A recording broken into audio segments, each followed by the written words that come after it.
Friends, welcome to மா Jeena cooks channel. இன்னைக்கு சுவையான பாவக்காய் பொரியல் தான் பார்க்க போகிறோம். இது ரொம்ப ரொம்ப டேஸ்டியாக இருக்கும். இந்த பாவக்காய் பொரியல் வந்து லைட்டாக தான் தெரியும், ஆனால் ரொம்ப கசப்பாக தெரியாது. இது எப்படி செய்யலான்னு பார்க்கலாம் வாங்க. இதுக்கு 2 பாவக்காய் எடுத்துக்கிட்டு அதோட ரவுண்டாக கட் பண்ணிவிட்டு ஒரு டீஸ்பூன் உப்பு போட்டுட்டு 1 கப் தண்ணி ஊற்றிட்டு நல்லா 1 மணி நேரத்துக்கு நல்லா ஊற வச்சுட்டு நல்லா வந்து பாவக்காய் நல்லா ஊறட்டும். அதோட ஒரு கடாய் எடுத்துகிட்டு 2 டீஸ்பூன் எண்ணெயை ஊற்றிக்கிட்டு அதோட கடுகு பருப்பு ஒரு 1/2 டீஸ்பூன் போட்டுட்டு நல்லா கடுகு நல்லா பொரியட்டும். கடுகு நல்லா பொரிஞ்சிட்ட பின்னாடி நான் ஒரு சாம்பார் வெங்காயம் தான் எடுத்திருக்கேன். ஒரு 5 சாம்பார் வெங்காயத்தை பொடிசாக கட் பண்ணிவிட்டு இதோட சேர்த்துக்கலாம். அதோட ஒரு கொத்து கருவேப்பிலையும் இதோட சேர்த்துக்கலாம். நல்லா வந்து இது ரோஸ்ட் ஆகட்டும்.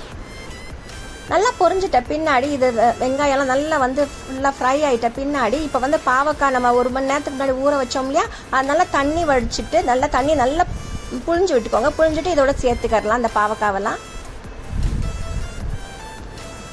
நல்லா சேர்த்துட்ட பின்னாடி ஒரு 1/4 டீஸ்பூன் மஞ்சப்பொடி போட்டுட்டு நல்லா வந்து மிக்ஸ் பண்ணி விட்டுக்கோங்க. மிக்ஸ் பண்ணிவிட்டு அதோட கொஞ்சம் ஒரு 1/4 கப்பு தண்ணி ஊற்றிட்டு ஒரு 8 நிமிஷத்துக்கு அப்படியே மீடியம் ஃப்ளேமில் வேக வச்சு எடுத்துடலாம். 8 நிமிஷம் வெந்துட்ட பிறகு நல்லா வெந்துடும். பாவக்காய் தொட்டு பார்த்தாவே நமக்கே தெரியும். இந்த ஸ்டேஜில் கூட நீங்கள் சால்ட் வேணால் போட்டுக்கலாம்.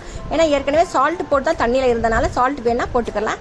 இப்போ வந்து நான் 1 டீஸ்பூன் மிளகா பொடி, 1/2 டீஸ்பூன் கரம் மசாலா தூள் இதையும் போட்டு நல்லா வதக்கிக்கிட்டு நல்லா இதெல்லாம் வதக்கிட்ட பின்னாடி மறுபடியும் வந்து நல்லா ஃப்ரை பண்ணி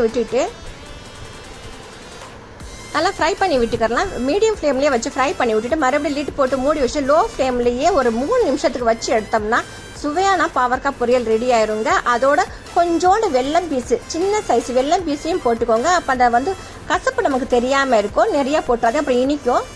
இதோட பாவக்காய் பொரியல் ரெடி ஆயிடுச்சுங்க. கண்டிப்பாக இது மாதிரி நீங்களும் ட்ரை பண்ணுங்கள். இந்த வீடியோ பிடிச்சிருந்தா சப்ஸ்கிரைப் பண்ணாத ஃப்ரெண்ட்ஸ் சப்ஸ்கிரைப் பண்ணி வச்சுக்கோங்க. லைக் பண்ணுங்கள், ஷேர் பண்ணுங்கள், கமெண்ட் பண்ண மறக்காதீங்க. தேங்க்ஸ் ஃபார் வாட்சிங். Take care.